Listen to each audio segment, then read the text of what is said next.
Sharjah के अंदर खेला जा रहा 3 देशों के बीच का T20 ट्राई नेशन सीरीज जो कि एशिया कप की तैयारी के रूप में खेला जा रहा है। यहाँ पर यूएई, अफगानिस्तान और पाकिस्तान जैसी तीन टीमों के बीच में, उसमें से आज का जो ये मैच नंबर 4 होगा इस पूरी सीरीज का, वो खेला जाएगा पाकिस्तान और अफगानिस्तान की उन दो टीमों के बीच में, जिसमें पाकिस्तान की जो टीम है उसने कुल टोटल 2 मुकाबले जो खेले, एक अफगानिस्तान के खिलाफ, एक यूएई के खिलाफ। दोनों मुकाबले को काफी आसानी से जीता, जबकि अफगानिस्तान की जो टीम है इधर जो आपको दिखाई पड़ रही है, इसने भी कुल टोटल 2 मुकाबले खेले। पहले मैच में टीम पाकिस्तान से काफी आसानी से हार गई, लेकिन दूसरे वाले मैच में फिर इन्होंने पहले बैटिंग करी इस मैदान पर और यूएई की टीम को काफी आसानी से हरा दिया अपनी शानदार बॉलिंग के दम पर। तो आज के इस मैच में, जो कि इस सीरीज का चौथा मुकाबला होगा, जब ये दोनों टीमें एक बार फिर से एक दूसरे के खिलाफ इसी सीरीज में भिड़ेंगी, शारजा के उसी मैदान पर जहां पर आज का यह मैच 2 सितंबर को रात को 8:30 बजे से खेला जाएगा। और वहां पर जहां पर अभी तक के कुल टोटल 3 मुकाबले खेले भी जा चुके हैं, जिसमें स्कोर कार्ड हमने पहले मैच में देखा पाकिस्तान और अफगानिस्तान के बीच में जो हुआ था, उसमें 182 रन बनाए थे पाकिस्तान की टीम ने, अच्छी खासी बैटिंग करते, इसके जवाब में अफगानिस्तान की टीम के 143 के स्कोर पर ऑल आउट हो गए, जिसमें लास्ट में जाकर के राशिद खान ने जो 39 रन की पारी खेली, उसके दम पर यह टीम 100 का स्कोर पार कर पाई, 143 तक पहुंची। वहीं पर जब दूसरा मैच यहां पर हुआ तो पाकिस्तान की टीम ने फिर पहले बैटिंग करी, टॉस जीत करके 207 रन बनाए और टीम ऑल आउट हो गई, लेकिन उसके जवाब में यूएई की जो टीम थी इसने भी अच्छा खासा संघर्ष किया, 176 तक टीम पहुंची, लेकिन उसमें भी नंबर 5 या 6 पर आने वाले आसिफ खान, जो इनके एक बैटर हैं, आसिफ लाला उनका नाम भी अगर बात करें, तो उन्होंने 77 की जो इनिंग खेली, उनकी अकेली पारी के दम पर यह टीम भी 176 तक पहुंच पाई, या इवन आप कह सकते हैं कि 100 के स्कोर के ऊपर पहुंच पाई। और उसके बाद जब तीसरा मैच यहां पर खेला गया तो यहां पर थोड़ा सा अलग देखने को मिला चीज, जहां पर यूएई ने पहली बार इस सीरीज में किसी टीम ने टॉस जीत करके पहले फील्डिंग करने का फैसला किया, और यूएई की टीम का वो फैसला अच्छा रहा नहीं। अफगानिस्तान की टीम ने एक अच्छी बैटिंग पिच का पूरा फायदा उठाया, 188 रन बनाए केवल 4 विकेट के नुकसान पर। चारों विकेटें वहां पर पेसर्स लेकर गए, स्पिनर्स के लिए वहां पर कुछ नहीं निकला, जहां पर पावर प्ले के पहले 6 ओवर में 43 रन बनाए 1 विकेट के नुकसान पर। और उसके जवाब में यूएई की टीम, जिसने शुरुआत बहुत अच्छी करी, पहले 6 ओवर में ही 66 रन बना दिए थे 1 विकेट के नुकसान पर।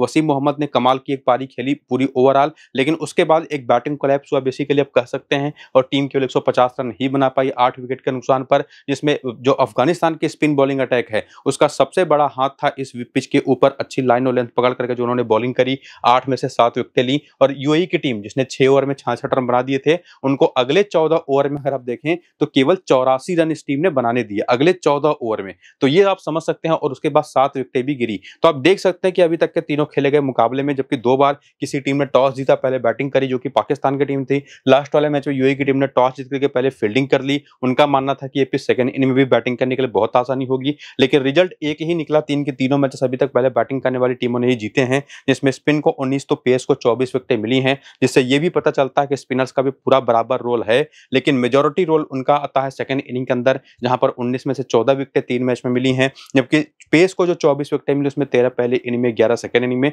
तो इससे भी हमको पता चलता है कि पहली इनिंग में तो पेसर्स इंपॉर्टेंट हैं, लेकिन स्पिनर्स वही रखने हैं पहली इनिंग के दौरान जिनके पास वो क्लास हो। लेकिन सेकंड इनिंग के बॉलिंग में ना सिर्फ पेसर बल्कि स्पिनर्स भी इक्वली यहां पर इंपॉर्टेंट होंगे। तो जिस टीम की सेकंड इनिंग की बॉलिंग होगी ना, उसका स्पिन और पेस कॉम्बिनेशन बना करके आपको टीम में लेकर के चलना है। और एक बात ये भी क्लियर है कि 3 मुकाबले लगातार हो चुके हैं सेम पिच पर, तो काफी हद तक अगर यूज्ड पिच होगी तो एक बार फिर से कोई टीम टॉस जीत करके पहले बैटिंग करना ही पसंद करेगी। सेकंड इनिंग में जिस टीम की बैटिंग आएगी उसको कोई भी स्कोर चेज करना यहाँ पर आसान होने वाला है नहीं। तो उसको ध्यान में रखते हुए जो मेरी फाइनल 6 टीम बनेगी ना, टॉस के बाद पिच को देखते हुए कि यूज्ड पिच है कि फ्रेश पिच है, उसका अपडेट टॉस के बाद का, और साथ ही साथ अपनी जो फाइनल टीम 6 बनेगी उसका अपडेट भी वो आपको मैं टेलीग्राम और व्हाट्सएप पर दूंगा। तो जाकर के दोनों चैनलों को ज्वाइन कर लीजिए, लिंक आपको इसी वीडियो के डिस्क्रिप्शन में और कमेंट बॉक्स में जो पिन किया हुआ कमेंट है वहां पर देखने को मिल जाएगा। तो जल्दी से जाकर के वो जो 6 टीमें बना करके फ्री टू प्ले कॉन्टेस्ट में आपको लगानी है, जिससे आप अच्छे खासे अमाउंट अब निश्चित तौर पर रियल मनी के तौर पर लेकर के जा सकते हैं,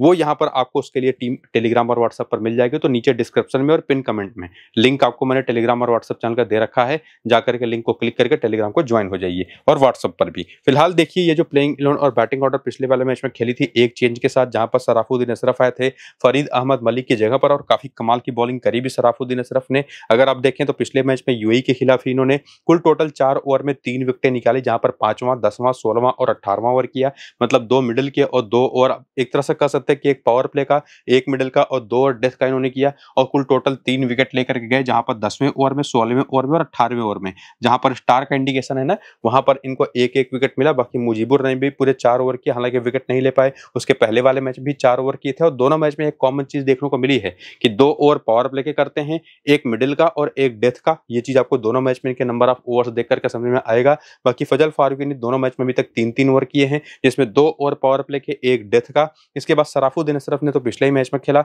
अजमतुल्लाह उमर जई भी पिछले दोनों मैच में मिलाकर के टोटल 5 ओवर ही करते दिखाई पड़े हैं। बाकी राशिद खान तो 4 ओवर करके देंगे ही। नबी भी आपको 2 से 3 ओवर की बॉलिंग करते दिखाई पड़े हैं। बाकी बैटिंग ऑर्डर आपके सामने है, बेंच आपके सामने है, जिसमें से अगर कोई चेंज होगा तो निश्चित तौर पर उनके स्टैट्स भी आपको नीचे दिखाई पड़ेंगे, जिससे आपको मदद मिल पाएगा इस पूरे वीडियो को देख करके या ये वाला फेज देख करके कि प्लेयर्स का करियर कैसा चला है टी20 के अंदर, इंटरनेशनल टी20 करियर उनका कैसा रहा है। पूरा डेटा वो तो आपके सामने है ही कि क्या एक्सपीरियंस लेकर के ये प्लेयर आते हैं। जैसे फॉर एग्जांपल रहमानुल्लाह गुरबाज की बात करें तो 66 मैच में 1683 रन बना चुके हैं, 25 का ओवरऑल करियर का बैटिंग एवरेज था इनका इस सीरीज के स्टार्ट होने के पहले। बाकी इस सीरीज में 2 मुकाबले जो हुए हैं उसमें इन्होंने क्या किया वो आप आगे देखेंगे, लेकिन पूरे करियर में इन्होंने जो कर रखा है वहां से आपको समझ में आएगा कि पहली इनिंग में मेजॉरिटी ज्यादातर रन बनाते हैं 30 के एवरेज से, लेकिन सेकंड इनिंग का बैटिंग एवरेज केवल 18 का है। इसका ये मतलब नहीं कि सेकंड इनिंग में फ्लॉप ही होंगे, लेकिन कम से कम ये पता चलता है कि मेजॉरिटी टाइम्स जो 60 मैचेस इन्होंने खेले, अच्छा खासा सैंपल साइज है, उसमें पहली इनिंग में ही ज्यादातर रन इन्होंने बना करके दिए हैं। ठीक उसी तरह से बाकी बैटर्स का भी बैटिंग एवरेज दोनों इनिंग का और बॉलर्स का बॉलिंग का स्ट्राइक रेट, फॉर एग्जांपल यहाँ पर राशिद खान को ही ले लेते हैं, 96 मैच में 161 विकेट इसके पहले ये ले चुके थे। पहली इनिंग में जितनी भी विकेट इन्होंने एज ए बॉलर ली हैं उसमें इनको ऑन एवरेज 17 गेंदें लगी हैं 1 विकेट निकालने में, लेकिन वहीं पर सेकंड इनिंग में केवल 12 गेंदें लगती हैं, जिससे पता चलता है कि सेकंड इनिंग में तो ये निश्चित तौर पर और बेहतर ऑप्शन हो जाते हैं एज ए बॉलर।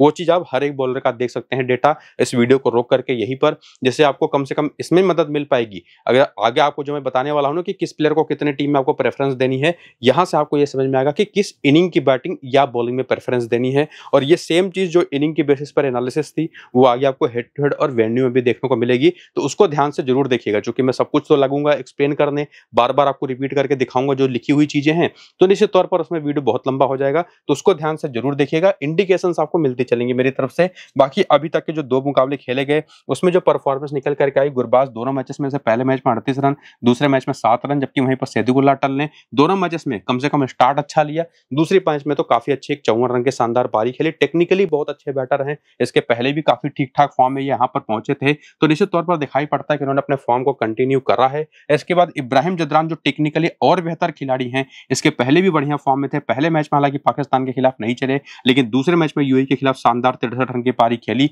बाकी डारियस रसूली दोनों मैचेस में फ्लॉप हो गए। अजमतुल्लाह उमर जई दोनों मैच में कुछ खास कमाल, बहुत ही एवरेज से परफॉर्मेंस अभी तक रही है। पहले मैच में 1 विकेट लिया तो दूसरे मैच में 20 नाबाद की पारी खेली, लेकिन निश्चित तौर पर चूंकि मिनिमम से मिनिमम 3 ओवर तो करेंगे ही, बैटिंग में भी नंबर 5 पर आते दिखाई पड़ रहे हैं, और हो सकता है कि डारियस रसूली की यहाँ पर प्रमोट भी हो जाए बैटिंग ऑर्डर में। तो इनकी जो इंपॉर्टेंस है ना, इसमें से 2 प्लेयर तो काफी अच्छे फॉर्म में दिखाई पड़े हैं, लेकिन इनकी जो यूटिलिटी है as a player batter bowler के तौर पर वो इतनी बेहतर है कि निश्चित तौर पर ये आपको ये काफी मेन प्लेयर इनको बना देती है। बाकी करीम जन्नत केवल बैटिंग करते अभी तक दिखाई पड़े हैं, बॉलिंग करी नहीं है। मोहम्मद नबी को दोनों मैच में 1-1 विकेट मिला है, जबकि बॉलिंग बहुत ज्यादा नहीं की है, जो कि निश्चित तौर पर दिखाता है कि कम से कम बॉलिंग में भी जो रिजल्ट इन्होंने निकाल करके दिया है वो दिखाता है कि काफी बढ़िया अच्छे खासे बॉलिंग फॉर्म में है। बाकी राशिद खान को लेकर के तो कोई डाउट है ही नहीं, पहले मैच में विकेट 1 ही लिया, लेकिन 39 रन की पारी भी खेल गए, जो दिखाता है कि निश्चित तौर पर परफॉर्म आपको करके देंगे, पॉइंट्स निकाल करके देंगे पाकिस्तान के खिलाफ भी, यूएई के खिलाफ भी। बाकी मुजीब को 2 मैच में अभी तक 1 ही विकेट मिला है, फजल को भी 2 मैच में अभी तक 1 ही विकेट मिला है। बाकी सराफुद्दीन अशरफ ने पिछले मैच में 3 विकेट लेकर के दिखा दिया कि कितने बढ़िया बॉलिंग फॉर्म में ये हैं। और उसमें फरीद अहमद मलिक भी पहला मैच पाकिस्तान के खिलाफ जब खेल गए थे तो इन्होंने भी 2 विकेट लिया था। और उसके अलावा गुलबदीन नईब, मोहम्मद इसाक, नूर अहमद और अल्लाह मोहम्मद गजनफर, ये जो बेंच के प्लेयर्स हैं, इनका भी रिसेंट फॉर्म अगर आप देखेंगे जो कि बहुत बेहतर तो नहीं है। गुलबदीन नईब का निश्चित तौर पर आप ये नहीं कह सकते अगर खेलेंगे तो कितने ओवर करेंगे कितने नहीं, लेकिन हो सकता है कि गुलबदीन को यहाँ पर करीम जन्नत की यहाँ पर खिलाया जाए, और हो सकता है कि तब इनको बॉलिंग भी मिले, तो उसकी वजह से आप इनका फॉर्म देख करके जरूर रखिए, जिससे आपको एक आइडिया रहे कि रिसेंट टाइम में काफी बढ़िया फॉर्म में रहे हैं कम से कम एज ए बॉलर। और ये जो रिसेंट फॉर्म है ना उसको देख करके ये कम से कम समझ में आता है कि इस टीम के अंदर कम से कम 5 से 6 ऐसे ऑप्शन हैं जो कि काफी बढ़िया फॉर्म में है और परफॉर्मेंस करके अभी तक देते गए हैं, जो अभी तक मैचेस खेले गए हैं। लेकिन उसी में हेड टू हेड का आंकड़ा अगर आप जोड़ दें कि अफगानिस्तान के प्लेयर पाकिस्तान के खिलाफ टी20 क्रिकेट में कैसा खेलते हैं, तो उसमें गुरबाज के 6 मैच केवल 142 रन है, 144 का हाईएस्ट स्कोर है, जिसमें ये सेकंड इनिंग में ज्यादा बेहतर खेलते हैं। और ये बड़ा ही इंटरेस्टिंग और उल्टा सा डेटा है कि पूरा करियर इनका पहली इनिंग में बेहतर रहा है, लेकिन पाकिस्तान के खिलाफ स्पेसिफिकली ये चेज बेहतर करते हैं। इसके अलावा सैदुल्लाह के 3 मैच केवल 39 रन है, वहीं पर इब्राहिम जदरान के तो 5 मैच केवल 94 रन है, और वहीं पर डारियस रसूली के भी 1 मैच में केवल 21 रन है, और अजमत के भी 4 मैच में 31 रन है, केवल 2 विकेट हैं। और इवन करीम जन्नत तो और भी बेकार खेले हैं। लेकिन उसी में आते हैं मोहम्मद नबी। ओवरऑल हालांकि डेटा अगर आप देखेंगे तो दिखने में बहुत अच्छा नहीं लगेगा, लेकिन एज अ बैटर और एज ए बॉलर काफी हद तक इतना बेहतर कर देते हैं वो आंकड़ा बैटिंग बॉलिंग का मिला करके कि काफी ठीक ठाक पॉइंट्स बन जाते हैं, जिसमें राशिद खान ज्यादा बेहतर दिखाई पड़ते हैं और इवन मुजीब के भी 6 मैच में 6 विकेटें हैं, फजल फारूकी के 5 मैच में 8 विकेटें हैं, जिसमें फरीद अहमद मलिक के भी 4 मैच में 9 विकेटें हैं। और निश्चित तौर पर मुझे लगता भी है कि दो बाएं हाथ के तेज गेंदबाजों को इनको खिलाना भी चाहिए। हो सकता है कि करीम जन्नत के यहाँ पर वो चेंज करके ये लोग लेकर के आए भी। तो फरीद अहमद मलिक अगर खेल रहे हैं, फजल फारूकी अगर खेल रहे हैं, स्पेसिफिकली पाकिस्तान जैसी टीम के खिलाफ जो निश्चित तौर पर बाएं हाथ की तेज गेंदबाजी बहुत बेहतर नहीं खेलती, तो ये दोनों तो one of the most important bowling option होंगे, जिसमें निश्चित तौर पर राशिद खान भी एक और इंपॉर्टेंट ऑप्शन है। मुजीब चूंकि सामने पाकिस्तान का टीम में लेफ्ट हैंडर्स ठीक ठाक हैं, तो उनके खिलाफ अपनी ऑफ स्पिन बॉलिंग से अपनी यूटिलिटी दिखाएंगे, जिसमें मोहम्मद नबी का नाम भी आप लेकर के आ सकते हैं। लेकिन इनकी जो बैटिंग लाइनअप है ना, वो कुछ खास कमाल कभी पाकिस्तान के खिलाफ करती दिखाई नहीं पड़ी है, वो तो हमको यहाँ से क्लियर हो गया। लेकिन जब वेन्यू का भी आंकड़ा उसी में इंक्लूड कर देते हैं, तो देखते हैं कि शारजा के इस मैदान पर जो आंकड़े रहे हैं T20 क्रिकेट में, वो गुरबाज के हैं। 22 में 521 रनों के साथ 24 का एवरेज है, और यहाँ पर भी ये पहली इनिंग में ही थोड़ा बेहतर करते दिखाई पड़े हैं। और उसके बाद आते हैं सिद्दीकुल्ला अटल, जिनके इस मैदान पर 6 मैच केवल 143 रन है, 154 का हाईएस्ट स्कोर है, यानी कि ये 54 रन अगर आप इस 143 में से हटा दें तो कुछ खास बचेगा नहीं 5 मैचेस में, यानी कि कंसिस्टेंट यहाँ पर है नहीं, लेकिन जो भी है वो पहली इनिंग के अंदर ज्यादा बेहतर है। और सिमिलरली उसी तरह से इब्राहिम जदरान के भी इस मैदान पर 15 मैच में 420 रन है, 32 का एवरेज है, जिसमें पहली इनिंग में ही यहाँ पर ये कुछ ज्यादा बेहतर कर पाए हैं तीनों के तीनों बैटर। सेकंड इनिंग में कुछ खास कमाल यहाँ पर ये कर नहीं पाए हैं। बाकी डार्विश रसूली, अजमतुल्ला उमारजे के नंबर्स देखेंगे तो बहुत ही ज्यादा एवरेज है, इवन बिलो द एवरेज आप कहेंगे, लेकिन जो इनकी यूटिलिटी है ना, वो इनको काफी इंपॉर्टेंट बना देती है जब बैटर और as a bowler combined. 12 match में 90 रन केवल 11 विकेटें हैं। और उसके बाद आते हैं करीम जन्नत, उसके बाद आते हैं मोहम्मद नबी, जो कि 33 में 520 रन बना चुके हैं, 22 विकेटें हैं, ये भी काफी इंपॉर्टेंट ऑप्शन रहेंगे आज के इस मैच में। राशिद खान को लेकर के तो कोई डाउट बनता भी नहीं। बाकी मुजीब, जैसा मैंने आपको बताया कि इस मैदान पर तो 14 मैच में 18 विकेट ले ही चुके हैं, पाकिस्तान के खिलाफ भी ठीक ठाक बॉलिंग करते रहे हैं। सामने की टीम में काफी सारे लेफ्ट हैंडर्स हैं, लेकिन इनकी जो इंपॉर्टेंस है ना, वो निश्चित तौर पर सेकंड इनिंग की बॉलिंग में रहेगी। बाकी फजल फारूकी, ये तो निश्चित तौर पर अगर खेलते हैं तो टीम में रहने ही वाले हैं हमारे, जिसमें सराफुद्दीन अशरफ, एक left arm Orthodox bowler, Pakistan के खिलाफ हमेशा काफी यूजफुल होता है।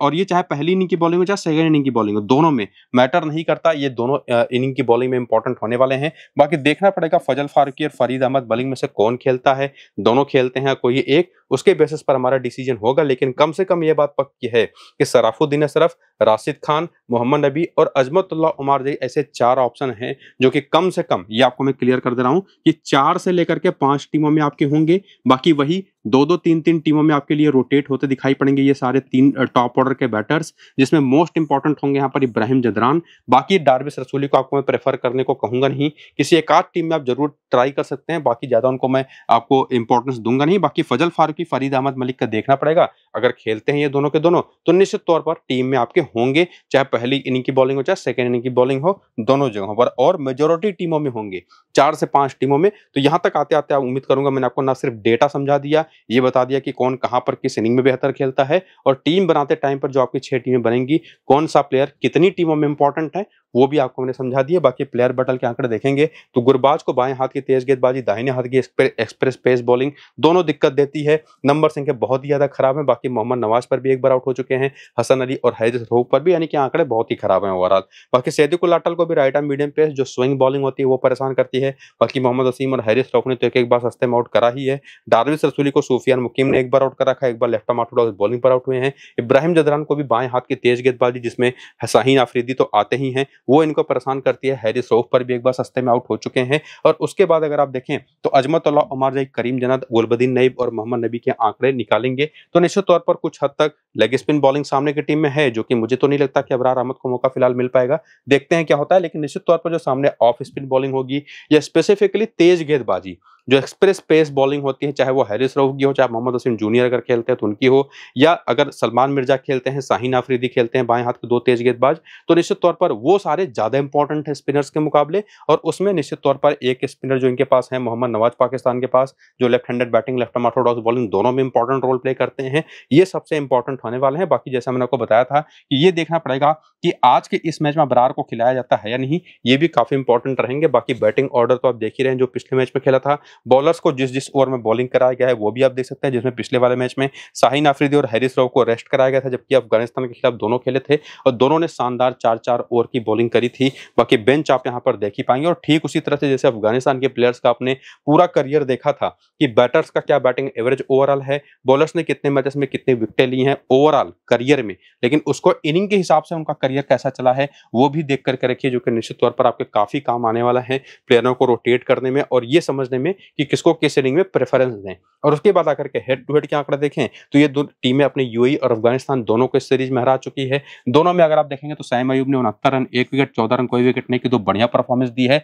लेकिन अभी तक अगर आप देखेंगे साहिबजादा फरहान और फकर जमान बिल्कुल भी चलते दिखाई नहीं पड़े हैं, लेकिन उसमें सलमान आगा ने पहले मैच में एक शानदार मैच विनिंग इनिंग खेली थी और बॉलिंग भी निश्चित तौर पर कभी कभार करते दिखाई पड़ सकते हैं। और उसमें हसन नवाज ने पिछले मैच में शानदार 56 की पारी खेल दी। मोहम्मद नवाज तो अभी तक के दोनों मैचेस में शानदार परफॉर्मेंस और इवन आप कह सकते हैं कि कैप्टेंसी मटेरियल के तौर पर दिखाई पड़े हैं और खास करके सैम अयूब और मोहम्मद नवाज दो तो बेस्ट ऑप्शन हैं ही इस टीम में, जिनको आप कप्तान है बस कप्तान बनाएंगे। बाकी फहीम अशरफ और मोहम्मद हारिस बिल्कुल फीके दिखाई पड़े हैं। बाकी हसन अली ने पिछला मैच खेला 3 विकेट ले गए, सलमान मिर्जा को पिछला मैच खिलाया 1 विकेट ले गए, सुफियान मुकीम अभी तक दोनों मैचेस में 2 विकेट ले पाए हैं और ये दोनों विकेटें इनकी अफगानिस्तान के खिलाफ आई थी। हैरिस रऊफ ने पहले मैच में 4 विकेट 2 विकेट लिया था शाहीन अफरीदी ने, जो कि अफगानिस्तान के ही खिलाफ खेला था। तो हमको देखना पड़ेगा एक्चुअली इसमें से कौन सा बॉलर खेलेगा और निश्चित तौर पर जो भी खेलेगा उसमें इंपॉर्टेंस किसकी कितनी ज्यादा होगी। उसमें निश्चित तौर पर Shaheen Afridi one of the most important bowler होंगे, Haris Rauf second best option होंगे, सलमान मिर्जा अगर खेलते हैं तो सलमान मिर्जा भी उतने ही इंपॉर्टेंट है और इवन हसन अली भी। सुफियान मुकीम निश्चित तौर पर अगर खेलते हैं तो इंपॉर्टेंट तो होंगे, लेकिन सेकंड इनिंग की बॉलिंग में ये चीज आपको ध्यान में रखनी है। बाकी जो भी एक्सप्रेस पेस बॉलर है जो कि इनके पास हैं, निश्चित तौर पर हसन अली को छोड़ करके बाकी सारे के सारे अच्छी खासी गति से बॉलिंग करते हैं, तो वो तो सारे के सारे इंपॉर्टेंट हैं। देखना पड़ेगा कौन खेलेगा। इसके बाद हेड टू हेड के आंकड़े अगर आप देखने आए तो उसमें देखेंगे कि सैम अयूब के अफगानिस्तान के खिलाफ आंकड़े बहुत ही ज्यादा खराब है। 4 मैच केवल 80 रन है, वहीं पर साहिबजादा के 1 मैच में केवल 21 रन है और इवन फकर के 3 मैच में केवल 55 है। सलमान आगा ने इसी सीरीज में जो 53 बनाए थे, विकेट नहीं लिया था, वो इनका पहला मैच था, जिसमें ओवरऑल अगर आप देखें तो हसन नवाज भी कुछ खास नहीं कर पाए थे। मोहम्मद नवाज के आंकड़े बहुत अच्छे नहीं है, लेकिन जो इनकी इंपॉर्टेंस है इस टीम के अंदर रिसेंट टाइम में जो फॉर्म में इनका, वो इनको काफी जरूरी बना देता है। बाकी बॉलिंग में तो वो आपको मैं क्लियर कर ही चुका हूं कि चाहे शाहीन अफरीदी हो, चाहे हैरिस रऊफ हो और इवन सलमान मिर्जा, हसन अली, जो भी खेलता है इन चारों में से कोई 2 खेलेगा या कोई ना कोई 3 तो खेलेगा। 2 से 3 प्लेयर इन चारों में से कोई खेलेगा। जो भी खेलेंगे वो निश्चित तौर पर आपके 4 से 5 टीमों में 100% होंगे। और इवन भले सैम अयूब के आंकड़े बहुत अच्छे नहीं हैं, लेकिन 2 से 3 टीमों में ना सिर्फ होंगे बल्कि एज ए कैप्टन और वाइस कैप्टन भी होंगे। सलमान आगा और मोहम्मद नवाज तो one of the most important option हैं, इवन आप इनको 6 के 6 टीमों में जगह दे सकते हैं। बाकी 2 से 3 टीमों में आपको रखना है हसन नवाज को, 2 से 3 टीमों में आपको रखना है फकर जमान को, किसी एक आध टीम में साहिबजादा फरहान को। तो इस तरह से प्लेयर्स रोटेट करके आपको यहाँ पर यूज करने हैं पाकिस्तान की तरफ से, जिसमें अगर वेन्यू का डेटा देखना चाहें तो वो भी देख सकते हैं और इंपॉर्टेंस उतनी ही है। वेन्यू के आंकड़े से भी आपको वही समझ में आएगा जो अभी तक आपको मैंने इस वीडियो में समझाया पाकिस्तानी प्लेयर्स के बारे में। बाकी ये देखने के लिए कि अफगानिस्तानी बॉलिंग को जब ये फेस करते हैं तो क्या इनकी कमजोरियां रही हैं, तो उसमें देखेंगे तो Sam Ayub left arm Orthodox पर फंसते हैं, 3 बार आउट हो चुके हैं, 44 गेंद पर 60 रन बना करके। इवन लेग स्पिन भी बहुत खराब खेलते हैं, तो चाहे राशिद खान हो चाहे सराफुद्दीन अशरफ हो, दोनों इंपॉर्टेंट होंगे। और इवन फजल फारूकी, राशिद खान और करीम जन्नत पर इंडिविजुअली भी सस्ते में आउट होते रहे। बाकी साहिबजादा फरहान, एक बार अजमतुल्लाह उमारजई पर, 3 बार लेफ्ट आर्म ऑर्थोडॉक्स बॉलिंग, तो निश्चित तौर पर काफी important left arm Orthodox bowling दिखाई पड़ रही। बाकी सलमान आगा ऑफ स्पिन पर बढ़िया खेले हैं, 68 रन बना करके 2 बार आउट हुए हैं। बाकी फकर जमान को भी नबी ने 2 बार 9 गेंद पर 19 रन देकर के और इस सीरीज में भी पहले मैच में आउट किया था। तो off spinner, left arm Orthodox bowling, off spinner तो चूंकि लेफ्ट हैंडर्स हैं कई सारे, उसकी वजह से, और लेफ्ट आर्म ऑर्थोडॉक्स बॉलिंग हमेशा परेशान करती है पाकिस्तानी बैटिंग अटैक को, और उसमें बाएं हाथ का कोई एक अच्छा तेज गेंदबाज हो तो वो भी, जो कि ये सारा डेटा देख करके आप समझ सकते हैं। ज्यादा इसको मैं अपनी तरफ से इलेबरेट करूं वो शॉर्टकट में आपको मैंने समझाई दिया है, डेटा तो आपके सामने लिखा ही हुआ है। बाकी जब आप अपनी टीमें बना लेंगे तो देखेंगे सैम अयूब और मोहम्मद नवाज को ही ज्यादातर लोग कप्तान रखेंगे, जो कि बनता भी है। लेकिन उसी में राशिद खान हो गए, साहिबजादा फरहान और अजमतुल्लाह उमारजई, ये दोनों तो किसी एक या 2 टीमों में ही। बाकी ये 3 ऑप्शन ऐसे हैं जो कि मेजॉरिटी टीमों में आपके कप्तान होंगे। बाकी जो भी मेरी फाइनल 6 टीम बनेगी या पिच रिपोर्ट जो भी होगा टॉस के बाद जो पता चलेगा कि यूज्ड पिच है या फ्रेश, वो आपको मैं अपने टेलीग्राम और व्हाट्सएप पर बता दूंगा। 6 टीम भी वहीं पर दे दूंगा। तो जाकर के जो लिंक है डिस्क्रिप्शन और पिन कमेंट में इसी वीडियो के टेलीग्राम और व्हाट्सएप चैनल का जो लिंक है उसको क्लिक करके दोनों को ज्वाइन कर लीजिए और वीडियो शुरू से अंत तक पूरा देख लीजिए, क्लैरिटी आपको मिल जाएगी। फिलहाल इसको यहीं पर करेंगे खत्म, चलते हैं, नमस्कार।